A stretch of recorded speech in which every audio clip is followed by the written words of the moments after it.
Hello, stranger danger. Good to be with you on this back to work Monday. I hope you're enjoying your month of May as we are here and ready for another presentation of In the Car with Star. As I come to you from my Ash Gregoire Shaman and Nissan Maxima SR trim line. That's right. Super reliable is what the SR stands for. No, I'm kidding.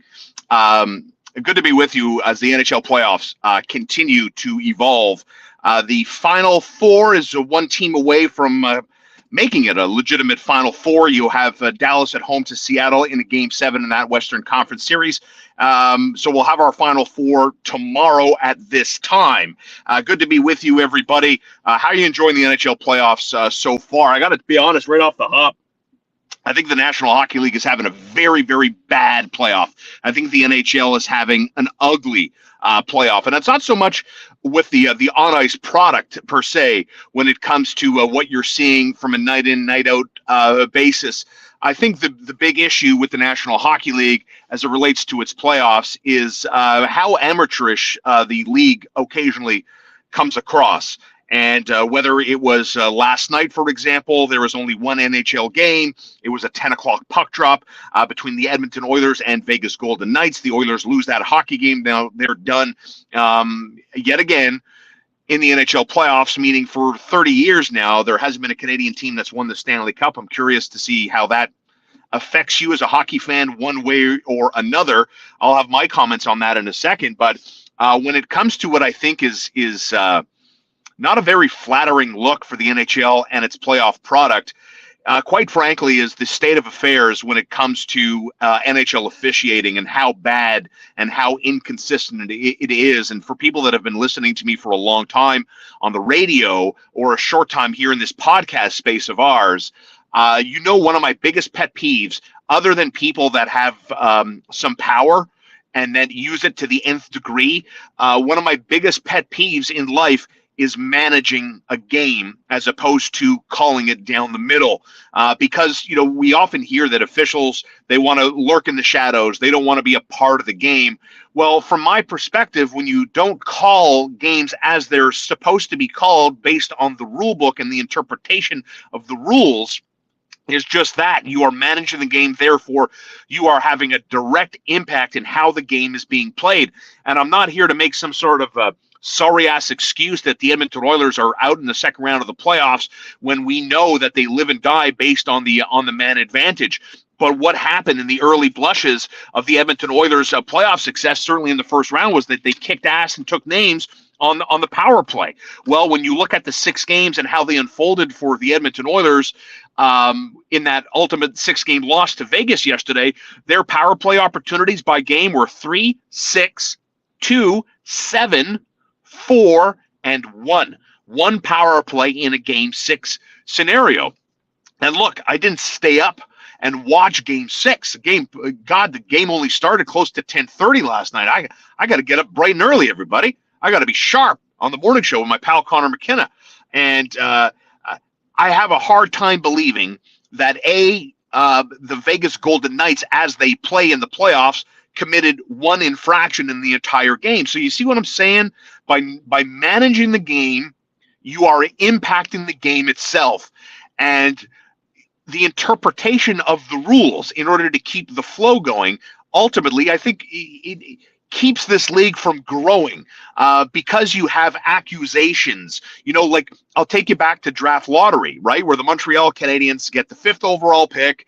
Ultimately, the Chicago Blackhawks win the Connor Bedard sweepstakes. Anaheim will go second. Columbus will go third, right? By not televising the league, whether it's Bill Daly or Gary Bettman or anybody else, by us as fans not watching these ping pong balls being pulled from the machine, it leads you down the path of being a conspiracy theorist. I do not believe the NHL is rigged. End of sentence. I don't. Do you? Do you think results are fixed? Do you think the league and its officiating have conspiracies against certain clubs or individuals, player or coaches or GMs or otherwise, and that the league colludes and get together and decide, well, this team and this general manager or this coach, they don't get to move past game number 3 of the second round? I don't know. You tell me how it works. I don't believe professional sports in North America is fixed, or they collude to get a result that is orchestrated, like we're talking about wrestling. I don't think that exists. But I'll tell you what.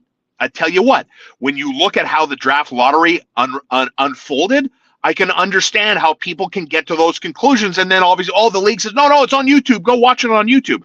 You know what? Just run your league like a professional sports league, not like you're the Lac Saint Louis AAA Lions, who maybe run their league more efficiently than you do. The fact that the draft lottery was a joke, the fact that Kevin Weeks spoiled the Columbus Blue Jackets, and that whole storyline, like we already knew before we knew.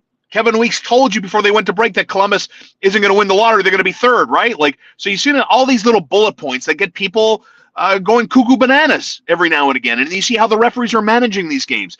And then you see how the fact that games continue to be where they are, right? And you have players like Alex Pietrangelo who two-hand slashes Leon Draisaitl, the Edmonton Oilers, and he gets what? 1 game? Michael Bunton got 3 games. Like, where does the league come from? I don't know. Like, I was telling my buddy this the other day. Like, draw this to the National Football League, okay?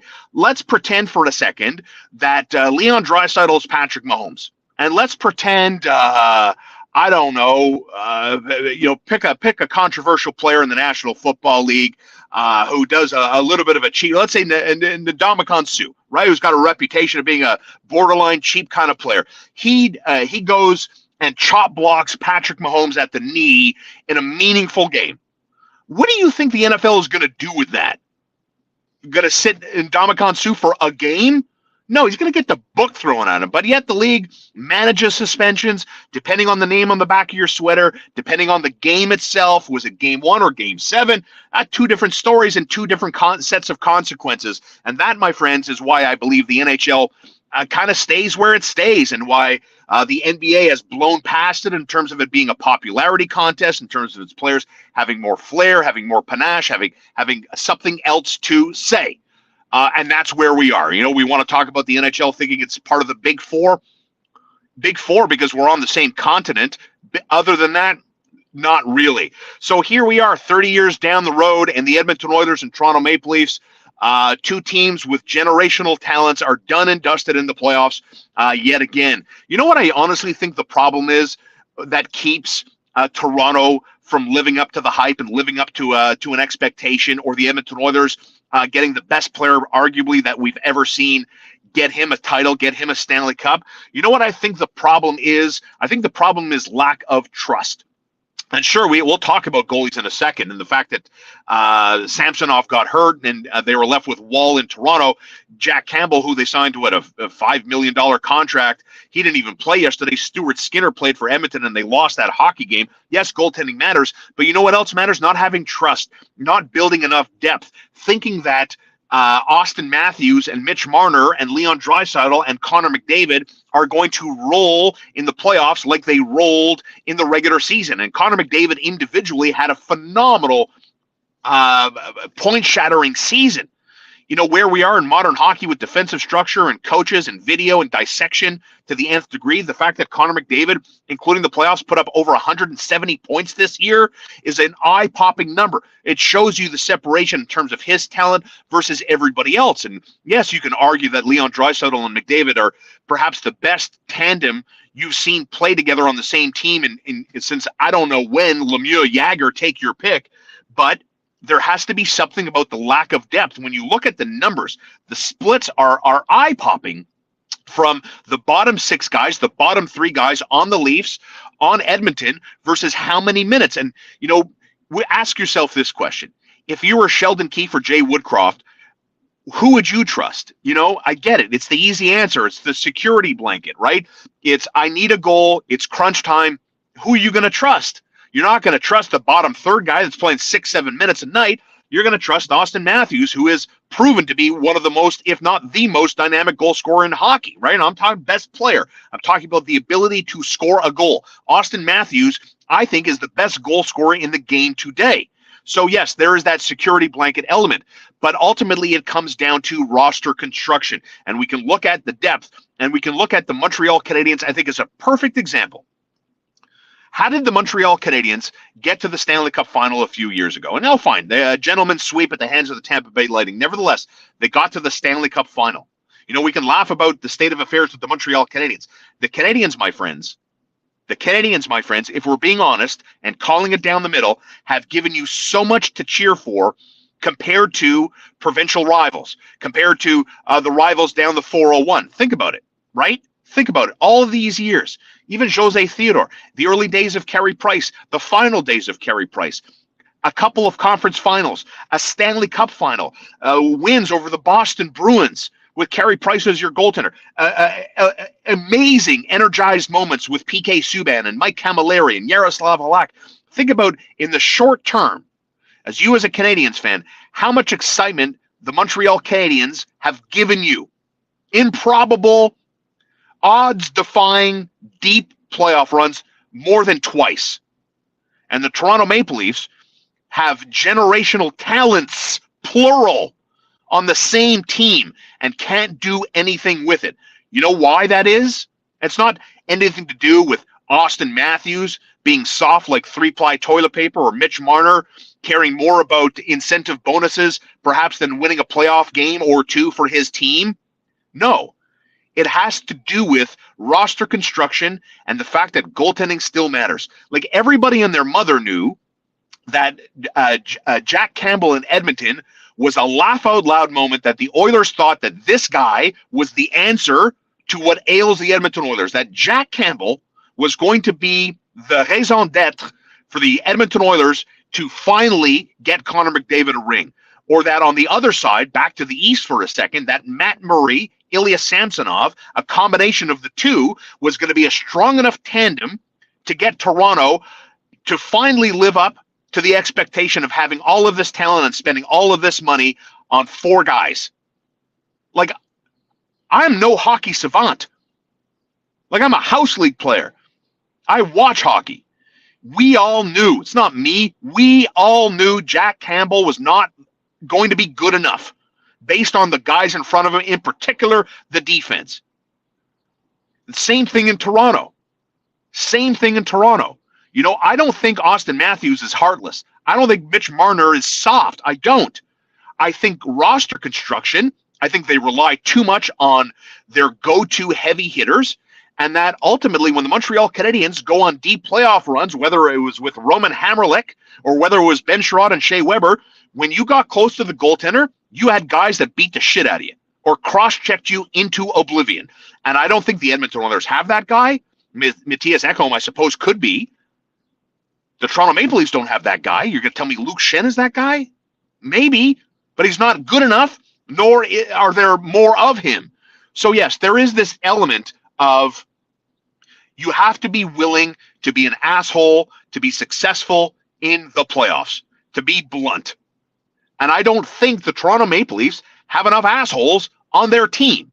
You know, Matthew Tkachuk is I think Matthew Tkachuk, I'm not talking personally, I don't know him personally, but I think Matthew Tkachuk on the ice is an asshole. And is it a coincidence that Brad Marchand has had success? That Chris Kreider and the Rangers have had success?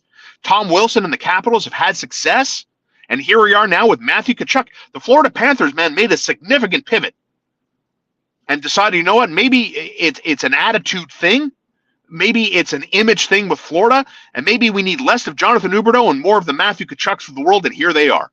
So that's my takeaway, that team depth is of the utmost importance, having rounded out depth on your roster that is filled with stars, and the fact that you rely so heavily on Draisaitl, on McDavid, on Matthews and Marner, that there has to be some trust there.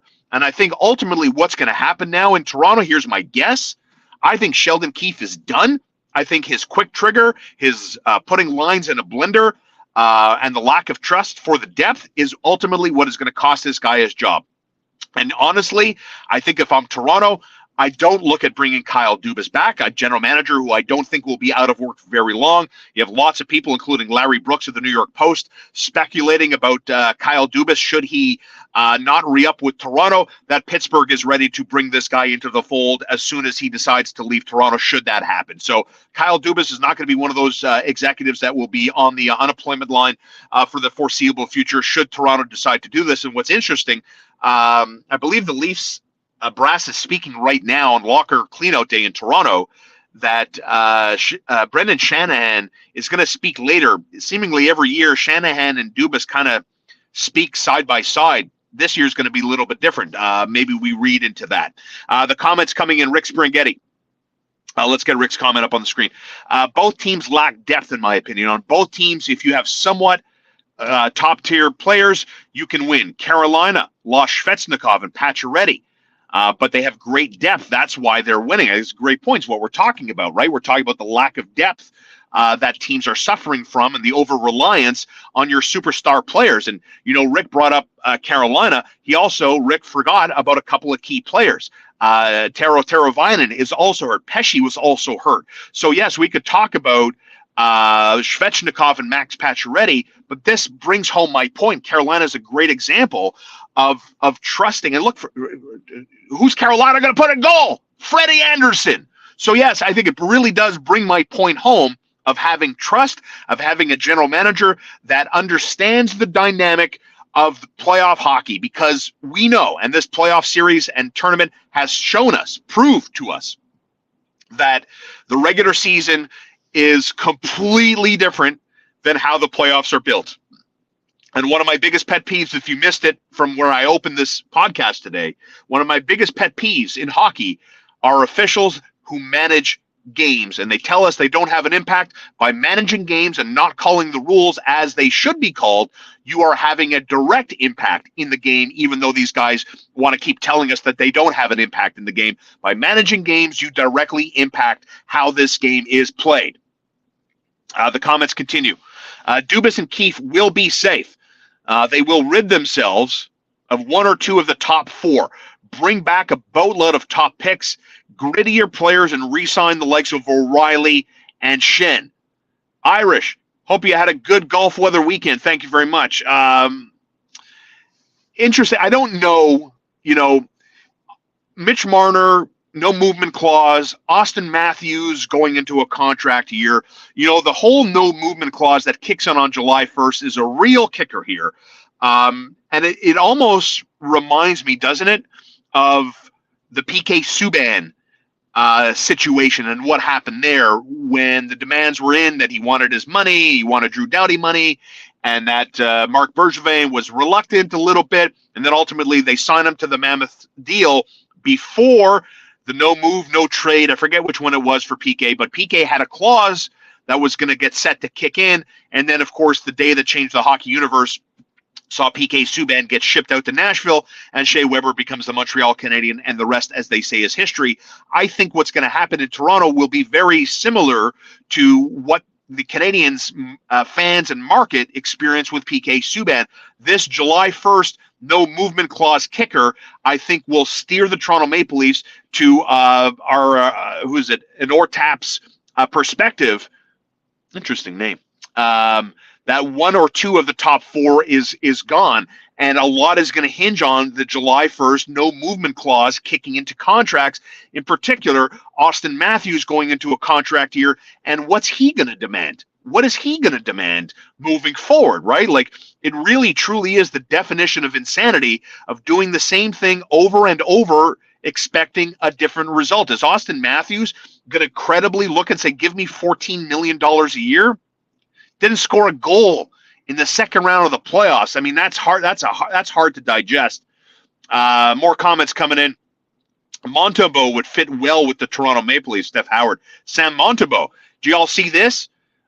Sam Montembeault getting coached up by Carey Price. Sam Montembeault's last game was April 13th, and in the weeks that followed at the Bell Complex in Brossard, Sam Montembeault was playing goal for Canada at the Worlds, had a shutout a couple of days ago, 6-0 over the Latvian side, And Carey Price has been working with Sam Montembeault, or was working with him before the World started, as a goalie coach, with Paul Byron taking shots on Sam Montembeault at the Bell Complex in Brossard.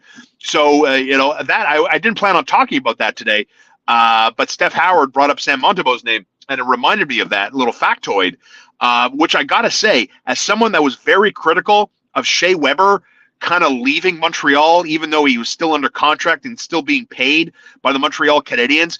I thought it was weird. So why wouldn't he be around the team? Why wouldn't he take I don't know how many people will remember this, but Mike Komisarek, a lifetime ago, a member of the Montreal Canadiens defensive unit, right? A player a lot of people thought was going to be like a pillar, a future leader of the Montreal Canadiens with Chris Higgins, to take you back a lifetime ago.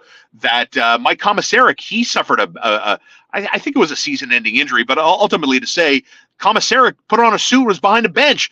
And I looked at Shea Weber, like all this stuff. Oh, well, Shea Weber, the guy oozes, pisses, shits confidence 24/7. Well, if that's true, can he help the Canadiens? Instead, he went back home to BC. I was like, what? And then remember, the Canadiens played out west. I think they played in Seattle, and a whole bunch of guys went to see a Seattle Seahawks game, and there was Shea Weber. I was like, that's kind of weird. And then the news breaks that Carey Price is basically taking a goaltending coach role to help bring Sam Montembeault. I love that story. I'm a bit of a sucker for those type of sports storylines. And ultimately, people that have been listening and watching me, the goaltender is my favorite position on the ice. I've been a goalie fan since Mario Gosselin of the Quebec Nordiques. Ultimately, Patrick Waugh is my all-time favorite Canadian. So I do have a soft spot for cheesy stories that also involve goalies. So I wanted to bring that up for you today. As the NHL playoffs continue with one game tonight, it's Game 7 between Dallas and the Seattle Kraken. Know this about Jake Ottinger. Greg Wyshynski of ESPN told McKenna and yours truly this morning. By the way, Greg is awesome. All things NHL every Monday at 8:35 on the morning show with McKenna and Star. If you missed it, you can go to tsn690.ca, hit the morning show tab. You'll find Greg Wyshynski's interview with us today there. But he mentioned Jake Ottinger, something like 23-2-1 off a loss going back to last year's playoffs with when Dallas beat Calgary. So from that perspective, yes, you like Dallas tonight in a game that I think goes over 5.5 goals. You've seen some crazy score lines in this series. Multiple games hitting 9, multiple games hitting 6. You had a 5-4, 7-2 scoreline in this series between the Kraken and the Stars. So that's my angle from Game 7 in the Western Conference Final. Sorry, I got distracted there for a second. Don't forget, In the Car with Star, proudly brought to you by K-Stop Gas Bar and Depiner. Highway 138 in Ganawage. It's right over the Mercier Bridge. Tomorrow will be Taco Tuesday, smoothie, salad bowls, BLT sandwiches made fresh on site, delicious breakfast sandwiches too. And obviously the convenience store has unbeatable selections. You know that drink all the kids are talking about, Prime, the Prime energy drink. Hard to find, impossible to find. Not a K-Stop. You can go load up on Prime at K-Stop Gas Bar and Depiner. Premium fuel at discount prices, and their gas bars open 24 hours a day with, again, fresh, prepared meals every day at K-Stop Gas Bar and Depiner, Highway 138 in Ganawage. And don't forget, you can support me by supporting my sponsors like Axon. AxonGroup.com. Call them now, 888-99-AXON for all your logistical needs. You can trust the fact that Axon Group has the knowledge and the assets to get your cargo to its destination on time, on budget, without any hassle, no emergency calls, professional run service, one of the leaders in Canada, cross-border or domestic. AxonGroup.com is their website. Call them, 888-99-AXON, a leader in the logistical transportation space. In the Car with Star on Facebook and YouTube. Don't forget to hit that like and subscribe button. It's completely free, and you won't miss any of our content. It'll be interesting to see how the NBA handles the Ja Morant situation. If you're not aware of what's going on, the Memphis Grizzlies superstar allegedly caught on Instagram Live brandishing a gun again. This is the same player who brandished a gun in a Denver club and got suspended for 8 games by the league. Here we are again with the allegations of Morant flashing a pistol in a car in which he was riding shotgun in while his boy was playing music. They seem to be having a good time, dancing, singing along, and then out comes the pistol allegedly, and the Memphis Grizzlies have suspended Ja Morant indefinitely. Be curious to see what happens here.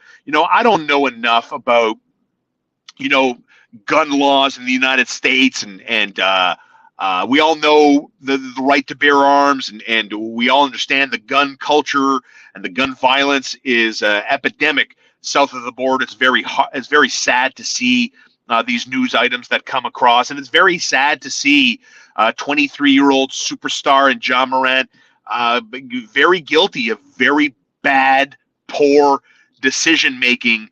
The right versus wrong, the angel and the devil on either shoulder telling you what you should or shouldn't do. It's kind of sad to see Ja Morant just incapable of exercising good judgment.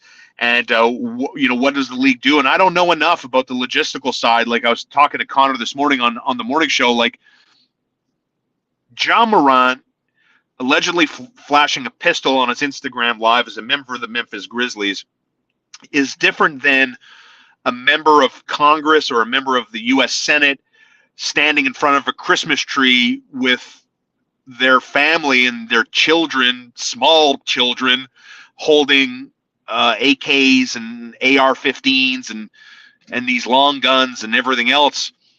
I don't know. Like, part of me, I guess, I'm employed by Bell Media, and we have a conduct and policy that we sign, right? Like, you can't embarrass the company. You can't do stupid things like go on in the car with Star and start flashing a piece. You know what I mean? I'm sure I will get fired if I do something like that because I signed a document.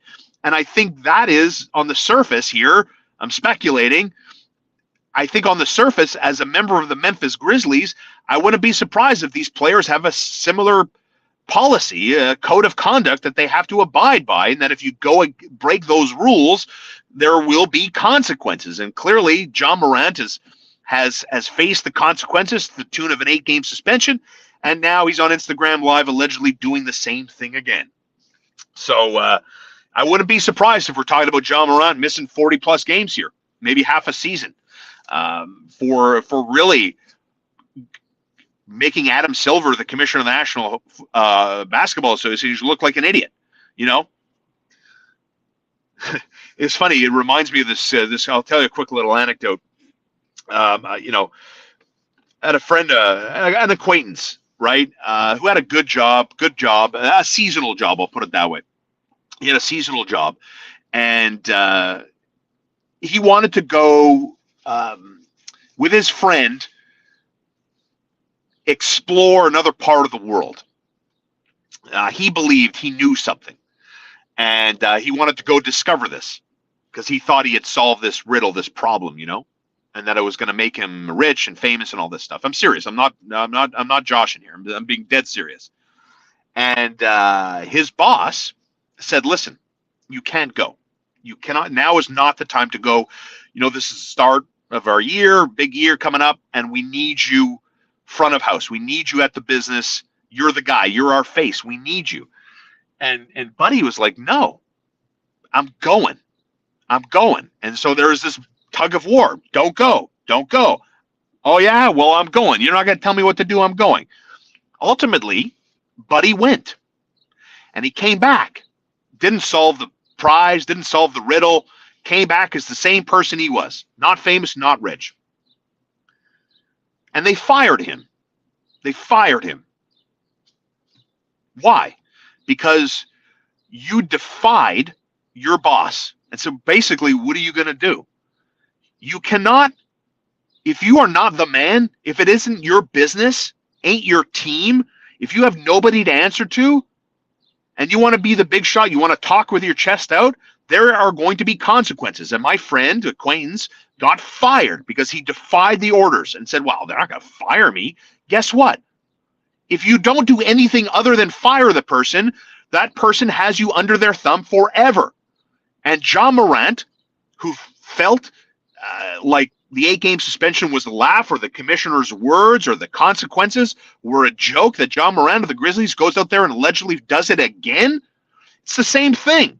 You're defying leadership and the superiors, thinking, you guys ain't serious. What are you going to do? You're daring them to do something catastrophic to you. Be careful what you wish for.